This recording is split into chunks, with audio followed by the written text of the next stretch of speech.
औज़ुबिल्लाहि मिनश्शैतानिर्रजीम बिस्मिल्लाहिर्रहमानिर्रहीम। एक भाई ने बहुत ज़्यादा मुझसे मोहब्बत करते हैं, काफ़ी अरसे से मेरे साथ अटैच हैं, लेकिन आज एक गुफ्तगू मेरी के ऊपर बड़ा सख्त एतराज़ किया और मुझे शदीद अफसोस भी हुआ कि मुझे ये कहा गया कि आपने जो इस्तियानत के मसले पे बात की है वो मनहज अहले सुन्नत से हट के की है। असल में मेरा शायद मैं बात को सही एक्सप्लेन नहीं कर पाया। जो मैंने पहले भी अर्ज़ की है कि मेरी ज़ाती एक रिसर्च होती है, गलत भी हो सकती है। मैंने कई बार कहा है कि मेरी बात इसमें 90% इम्कान होता है कि वो गलत भी हो सकती है। फ़कत आप सुनने के बाद उस पर आप अपनी तहकीक कर लिया करें। मैंने तो कभी नहीं कहा कि मेरी बात हतमी कोई ये नहीं है, लेकिन फिर भी मैं अपने जो मेरा मौक़िफ़ था, जो मेरी रिसर्च थी, उसको मैं आज फिर एक्सप्लेन करना चाहूँगा। मैंने एक बात कही थी कि इय्याका नअबुदु व इय्याका नस्तईन का जो मौज़ू है, इस मौज़ू के ऊपर मुझे ये जो दो मौक़िफ़ हैं बड़े, तो मैंने ये अर्ज़ की थी कि ये जो इस्तियानत का मसला है और इय्याका नअबुदु व इय्याका नस्तईन की जो तफसीर है, मैंने इसके ऊपर और उलमाए अरब के भी और अजम के भी उलमा की कुछ आराई भी पेश की थी और इसके मुतलक इतलाक़ के ऊपर मेरी बहस थी। और उसके अंदर मैंने एक जो मौक़िफ़ रखा था वो मौक़िफ़ ज़ाती मेरा नहीं है। आगे चल के तफासीर की रोशनी में मैं पेश करूँगा किन किन आइम्मा ने इस मौज़ू को टच किया है, अगरचे वज़ाहत नहीं भी की मगर टच ज़रूर किया है।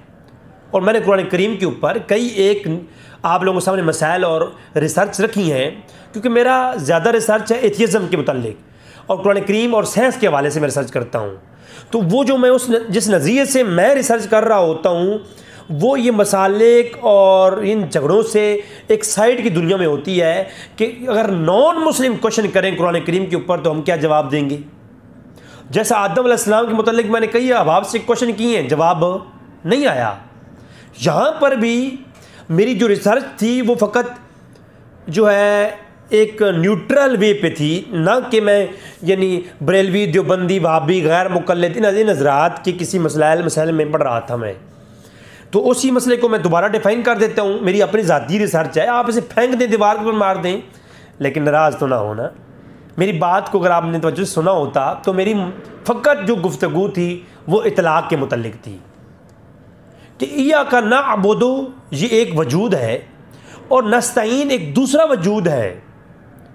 ये एक आयत करीमा के अंदर दो वजूद हैं और इनका इतलाक़ भी एक जैसा यकसा है, इनका वजूद भी यकसा है। और मैंने फ़कत ये कहा कि इसके ऊपर दो राय हैं। भला कौन सी? एक तो राय है उन हज़रात की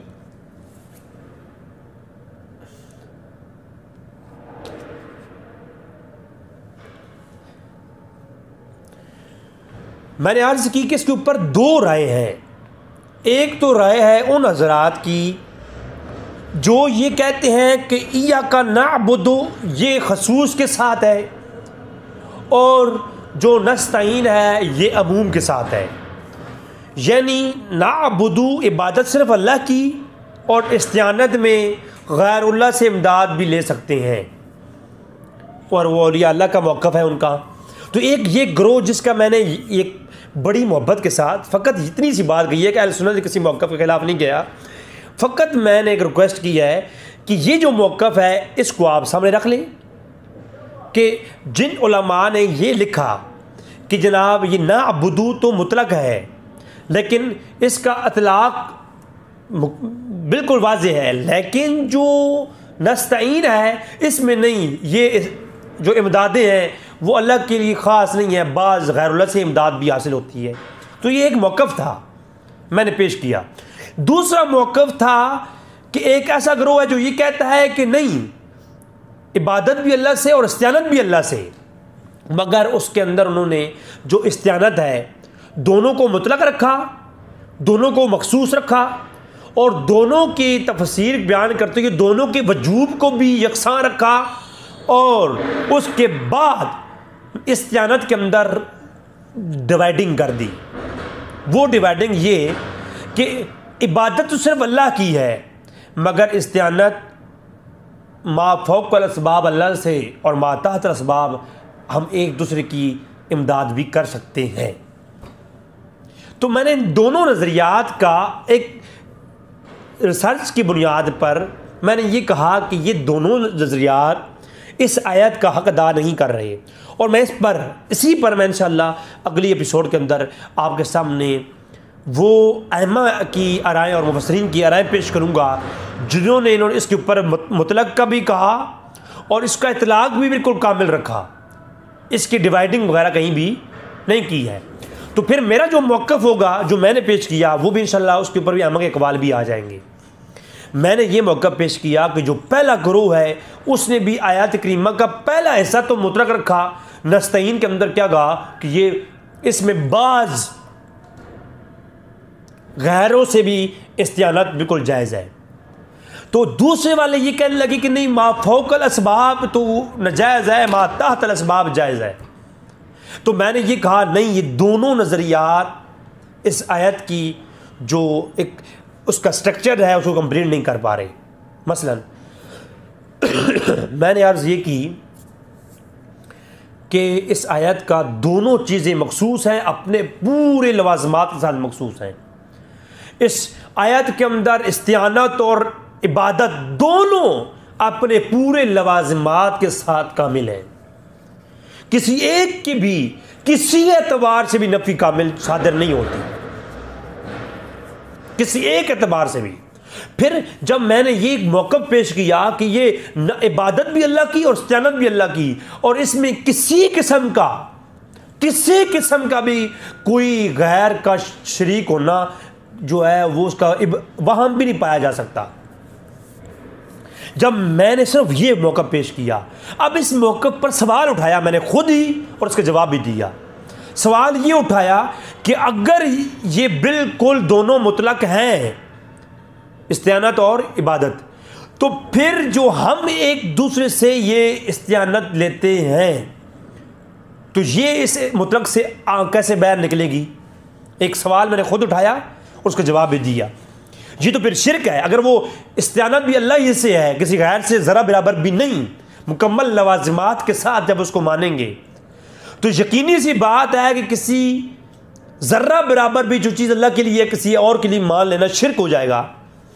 तो फिर ये जो हम एक दूसरे की इमदाद करते हैं, मा तहतल असबाब जिनको बाज़ कहते हैं, और दूसरे कहते हैं नहीं, मा फौक़ल असबाब भी गैरुल्लाह से इमदाद जायज़ है, तो दोनों के मौक़िफ़ में से जिस मौक़िफ़ भी ले लो, मा फौक़ल असबाब और या अल्लाह की इमदाद ले लो, या जो ज़हर में हम एक दूसरे से इमदाद लेते हैं वो ले लो, कब्रों से वसीला इमदाद ले लो, फरिश्तों से ले लो, और या अल्लाह की अरवाह से ले लो, ये सारी इमदादें किसी नौयत की भी इमदाद चाहे ज़हरी भी हो, तो इसका फिर जवाज़ क्या बनेगा?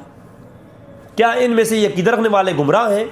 हरगिज़ गुमराह नहीं है, हरगिज़। मैंने तो कहा है कि भाई इमदादें, ये सारी इमदादें जो दोनों के यहाँ मौक़िफ़ है कि मा तहतल असबाब एक दूसरे की इमदाद करना, ये भी, और औलिया अल्लाह की अरवाह से और कब्रों से इस्तिआनत का नियत और शफाअत के और वसीला बनाना, ये भी जायज़ है। मैंने तो ये मौक़िफ़ पेश किया है।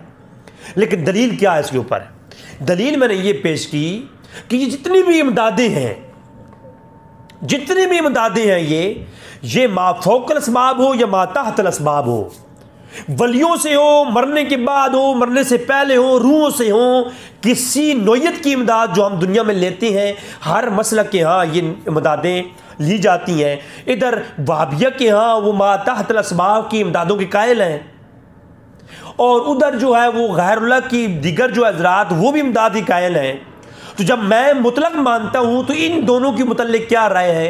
तो मैं ये कहूँगा दोनों की ये मामलात बिल्कुल हक बजानिब हैं, मगर उस नज़रिए से नहीं कि वो इया का नस्तईन जो है उसके अंदर मा तहतल मा फौक़ल असबाब का ये जो है डिवाइडिंग है, या वो उसके मुतलक के अंदर कोई जो है ना कलाम है, उसके मुतलक होने में कलाम है, उसके नस्तईन के अमूम के या खसूस के माबैन जो है नुक्ता इम्तियाज़ के माबैन कोई जो है कोई नुक्ता तफर्रुक के माबैन कोई जो है बहस है, हरगिज़ नहीं है। उस आयत की जैसी की है वो आयत है, उस आयत का उतना उसी तरीके का मफहूम है।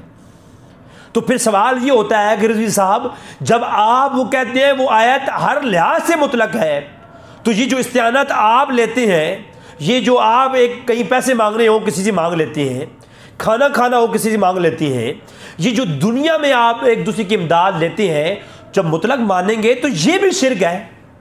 क्योंकि जब मुतलक मानेंगे तो हर लिहाज से मुतलक मानना पड़ेगा, मुकम्मल लवाजमात के साथ। तो आप इसकी भी कायल हैं कि दुनिया में किसी से पानी मांग लिया, किसी से पैसे मांग लिए, तो ये भी आप मानते हैं, इसके भी जवाब से कायल हैं। तो उधर आप मुतलक मानते हैं, तो अगर मुतलक मानते हैं तो ये जो जवाब आपका है ये तो शिर्की अकीदा हो गया। अब ये सवाल बनता है, और फिर मैं वसीले का भी कायल हूँ, मैं गैरुल्लाह और या अल्लाह से इस्तिमदाद और इस्तिआनत का भी कायल हूँ, और मैं गैरुल्लाह से और या अल्लाह के वसीले और उनकी अरवाह से इमदाद लेने का भी कायल हूँ। तो फिर सवाल ये पैदा होता है कि जब मैं उधर मुतलक मानता हूँ तो ये इमदाद जायज़ कैसे हो गई? तो मैंने जवाब दिया था सिंपल सा कि इस कायनात की हर इमदाद जो गैरुल्लाह से मिल रही है, हकीकत में अल्लाह ही की इमदाद है। हकीकत में ये अल्लाह की इमदाद है, ये अल्लाह ही की इमदाद है। जब हम किसी से ये मदद मांग रहे होते हैं तो हमारे माइंड में ये बात चल रही होती है कि अल्लाह ने इसको इस काबिल है, ये बंदा ये इस काबिल है, इतना अमीर है कि मैं इससे मांगूंगा और ये मुझे इतने पैसे दे देगा। वो 99% जो मुझे ट्रस्ट है उस शख्स के ऊपर, वो इस अकीदे के साथ है कि इस बंदे के पास इतनी सलाहियत और काबिलियत है कि इसके पास इतना पैसा है, मैं मांगूंगा ये अता करेगा। और ये अकीदा कैसे आया कि अल्लाह ने इसको इस काबिल बना रखा है कि इसके पास पैसे हैं, मैं मांगूंगा देगा। अगर ये अकीदा ना होता और ये मेरा मना जुर्म, ये मेरी फिक्र ना होती, तो जिसके पास पैसे हैं मैं उसी से क्यों मांगता? फिर मैं बाहर रोड पर जाते हुए किसी फ़कीर से कहता, मेरे भाई मेरी 10 लाख की हेल्प कर दो। वो मुझे कहता, भैया मैं खुद 10 रुपए को तरस रहा हूँ, 10 लाख की तेरी हेल्प कैसे करूँ? उसके पास जा जिसको अल्लाह ने दे रखा है। तो फिर मैं अमीर की तरफ जाऊँगा तो इस बात की दलील है कि वो मातहतल असबाब में जो हेल्प ले रहा हूँ वो भी अल्लाह ही की दी हुई हेल्प है। तो इस कायनात में हर शय जिसकी भी हेल्प मैं ले रहा हूँ वो अल्लाह की अता से, उस शख्स के पास वो अल्लाह ही की इमदाद है, मगर वसीला वो शख्स बन रहा है, सबब वो बन रहा है। मातहतल असबाब, अगर कोई हेल्प हो रही है तो ये सबब क्या है? आज पैनाडोल आप लेते हैं, आपको 99.9% ट्रस्ट है कि ये पैनाडोल मुझे शिफा देगी। आज डॉक्टर सीना चीर के ऑपरेशन करते हैं, आपको सिर्फ वो एक मेडिसिन लगाते हैं, स्पिरिट लगाते हैं, आपका पूरा जिस्म सुन्न हो जाता है, आपको पूरा जिस्म चीर फाड़ के वो ऑपरेशन करते हैं। जब आप होश में आते हैं तो आपको महसूस नहीं होता, दर्द महसूस नहीं हो रहा होता। तो वो जो आपके जिस्म पर 99.9% डॉक्टर को ट्रस्ट है, एतमाद है, यकीन है कि इस दवाई से मुझे हेल्प मिलेगी और मरीज को सुकून रहेगा, ये सुकून के ये ट्रस्ट लेना ये शिर्क क्यों नहीं है? आपके जिस्म में दर्द है, आप भागते हुए डॉक्टर के पास जाते हो कि मुझे मेडिसिन दें। यार 99.9% मेडिसिन पे ट्रस्ट होता है कि ये मेडिसिन खाऊंगा मेरा दर्द दूर हो जाएगा। और इस वक्त मैं हज़ारों की तादाद में लोग देख चुका हूं जो 1 मिनट भी अपनी टैबलेट लेट कर दें तो उनकी बीमारी उन पर गालिब आ जाती है। तो वो जो उनको वो हेल्प मिल रही है वो क्या शिरक है? और ये शिफा का मामला तो मा फौकल असबाब है ना, ये तो अल्लाह के अलावा कर ही क्यों नहीं सकता, तो ये शिरक क्यों नहीं है? हकीकत में तो इय्याका नअबुदु व इय्याका नस्तईन के तहत अगर मातहतल असबाब भी किसी को वाजिबुल इबादत समझा जाए ये शिरक है। ये जो टर्में बनाए फिरते हैं ना ये मौलवी कि मा फौकल असबाब, फौक अल्लाह से मांगो और मातहतल असबाब गैर भी हैं, सबसे बड़ा शिरक का चोर दरवाज़ा है ये मरज। ये क्या बात हुई? अल्लाह अकबर। कि मा फौकल असबाब तो अल्लाह ही हेल्प करने वाला, और मा ताहतल असबाब और ज़राए भी हैं। मा फौकल असबाब अल्लाह हेल्प करता है, मा ताहतल असबाब अल्लाह से मांगने की जरूरत नहीं है। इय्याका नस्तईन के अंदर तो मा फौकल असबाब का जिक्र है।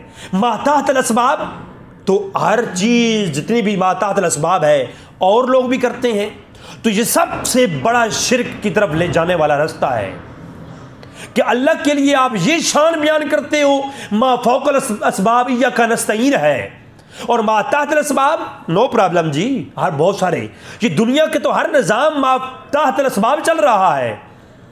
तो इसका मतलब है दुनिया की हर इमदाद अल्लाह की ज़रूरत नहीं है, अल्लाह की कोई हेल्प की ज़रूरत ही नहीं रही। मा ताहतल असबाब तो कायनात का हर निज़ाम किसी न किसी वास्ते और वसीले से चल रहा है। तो फिर तो उस डेफिनेशन के तहत मा ताहतल असबाब मा फौकल असबाब के तहत जनाब ये सबसे बड़ा शिर्क की तरफ ले जाने वाला रास्ता है। तो इसकी तारीफ़ क्या करेंगे? तारीफ़ ये करेंगे कि हर इमदाद अल्लाह की है, मगर अल्लाह जिस बंदे से या किसी वास्ते से हम किसी रूह से अगर इमदाद ले रहे हैं तो वो रूह को ताकत जो दी हुई है वो अल्लाह की दी हुई है। अगर ये नज़रिया हो तो वो मुर्दे से आप हेल्प मांग रहे हो, आप रूह से मांग रहे हो, आप फरिश्ते से मांग रहे हो, और वह आप किसी जीते जागते इंसान से मांग रहे हो, ये शिरक नहीं है। और अगर ये अकीदा ना हो, इय्याका नस्तईन मुतलक माना जाए, फिर कायनात की हर इमदाद क्या है? वो शिरक है। क्यों? क्योंकि गैरुल्लाह से किसी तरह की इमदाद इय्याका नस्तईन। मैं हसर और कसर के ऊपर कलाम कर सकता हूं, मैंने पिछली एपिसोड के अंदर टच किया था इस मौजू को कि जब हसर मुब्तदा की खबर जब जो है मुकद्दम किया जाए मुब्तदा पर खबर को, तो वो कसर मकसूर इलाही का फ़ायदा देता है। और फिर उसकी इक़साम और कसर हकीकी जब मैंने बयान किया तो ये कसर हकीकी की इक़साम में से है इय्याका नस्तईन। और कसर हकीकी बयान करते हुए फिर आप ये कहो मा ताहतल असबाब मा फौकल असबाब, या इय्याका नाअबुदु तो मुतलक है, इय्याका नस्तईन मुतलक नहीं है। ये तो कुरान के साथ मजाक है कि एक ही आयत का पहला हिस्सा तो तुमने मुतलक मान लिया और दूसरा हिस्सा आपने आमूम छोड़ दिया, और नहीं जी इस नस्तईन में तो और लोग भी शामिल हैं। इस नस्तईन में कोई ज़ात शामिल नहीं है, अल्लाह ही की ज़ात है बस, और कोई नहीं है। जैसे इबादत में कोई शामिल नहीं, आप इबादत की भी आप किस में निकालोगे? ये हिंदू यही तो करते हैं कि नाअबुदु, हम तो इबादत की भी उन्हें किस में बना रखी है। इस दर्जे की इबादत तो उसी की लायक है, इस दर्जे की इबादत हम इनकी करते हैं। युकर्रिबूना, ताकि ये हमारे कुर्ब अल्लाह उस रब के करीब होने का जरिया बना दे। तो अर्ज करने का मकसद ये है, उस आयत के अंदर कोई कंप्रोमाइज़ नहीं है, उसकी बिल्कुल मुतलक है। और यही मैंने मौक़िफ़ दिया था, और इसके ऊपर कोई मैंने किसी मसला या किसी अहले सुन्नत के भाई की दिलआज़ारी नहीं की। मैंने सिर्फ ये कहा है कि जितनी भी इमदादें हर कोई कायल है, ये हकीकत में अल्लाह की इमदाद है। ठीक है, देखें, अगर मा फौकल असबाब की टर्म को माना जाए तो सलमान अलैहिस्सलाम का अपने उम्मती से मा फौकल असबाब तख्ते बल्कीस मांगना ये शिर्क की तरफ ले जाने वाला रास्ता है।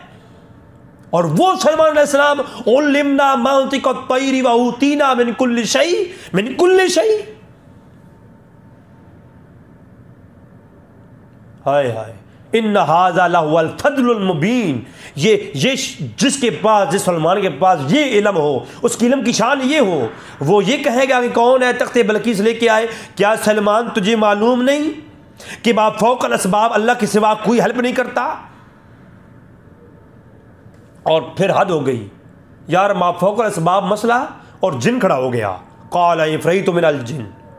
फिर जब जिन ने अपनी लक़वियुन अमीन, जब ये कहा कि मैं इतना ताकतवर हूँ कि मैं ये मा फौकल असबाब काम कर सकता हूँ इतनी देर में, तो फिर सलमान अलैहिस्सलाम ने कहा नहीं नहीं, यहाँ तो इतनी देर में तो मैं हवा को हुक्म दूँ वो भी ले आए। जिन तेरी जितना टाइम तुमने दिया है ना, इतना तो मेरी हवा बात सुन लेती है, मैं हवा को कहूँगा वो ले आएगी है। लेकिन नहीं हुआ ऐसा। क्यों? सलमान अलैहिस्सलाम ने कहा कि यकीनन खालिसतन मा फौकल असबाब हो जाए वाक़िया। फिर वो खड़ा हुआ, काल आए फ़री तो मिनल जिन। इमाम नसाई ने अपनी सनद के अंदर लिखा कि हुआ आसिम बरखिया कातिब सल्लल्लाहु अलैहि वसल्लम, वो जो था वो आसिम बरखिया था सल्लल्लाहु अलैहि वसल्लम का कातब।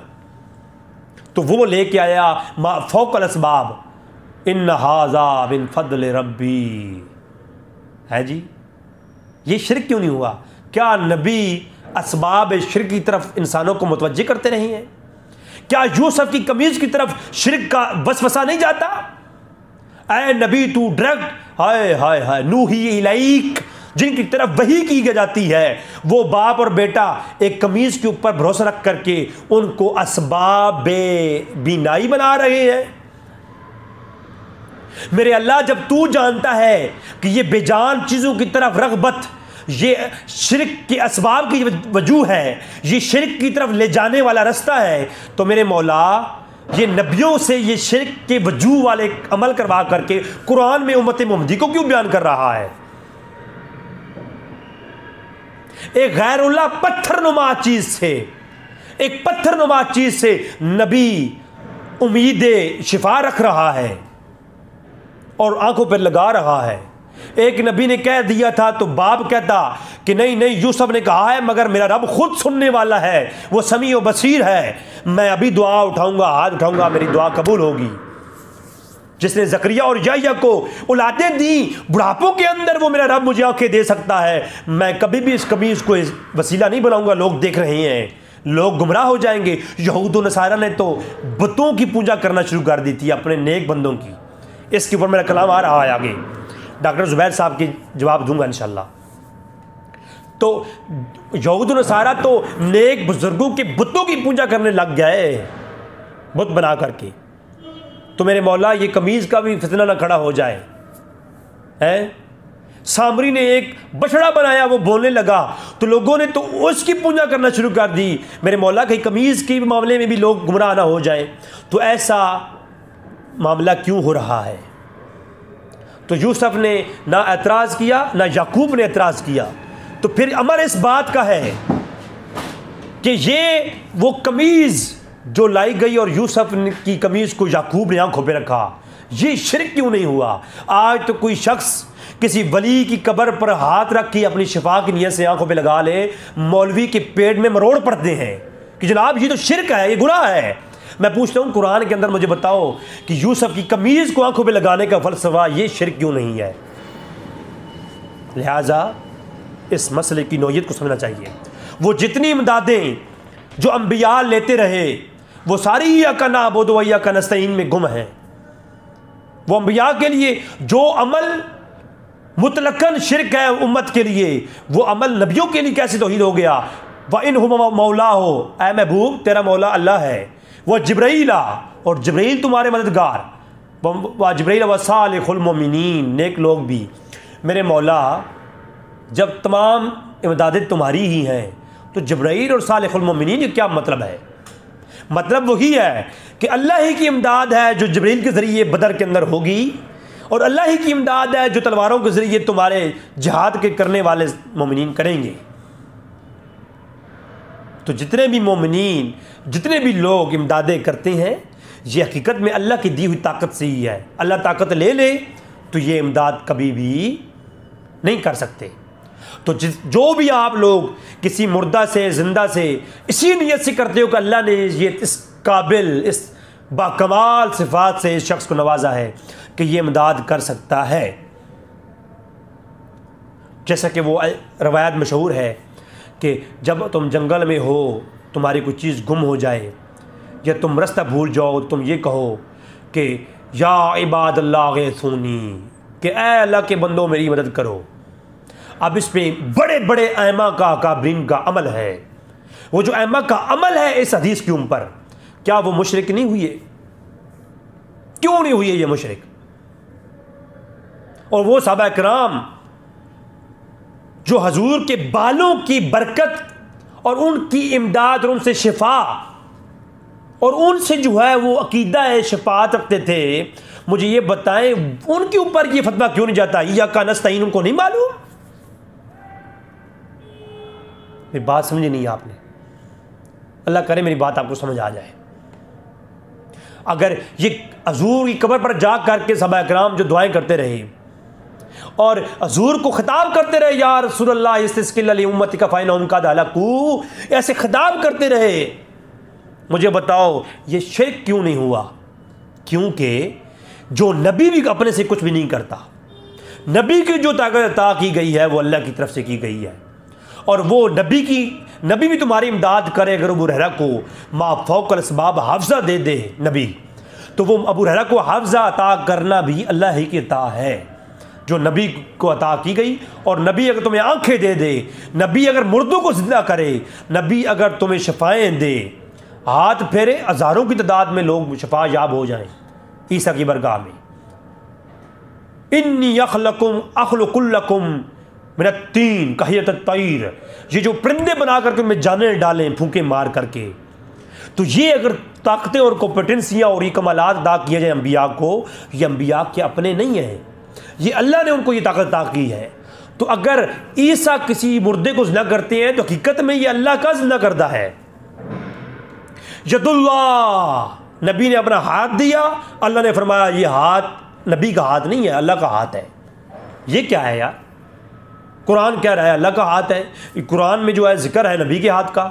कोई जाहिल कहेगा कि नबी का हाथ हकीकतन अल्लाह का हाथ है, उस तरीके से कोई भी नहीं मानेगा। फी नफ्सी ही जिस्म नहीं मानते अल्लाह का कोई भी।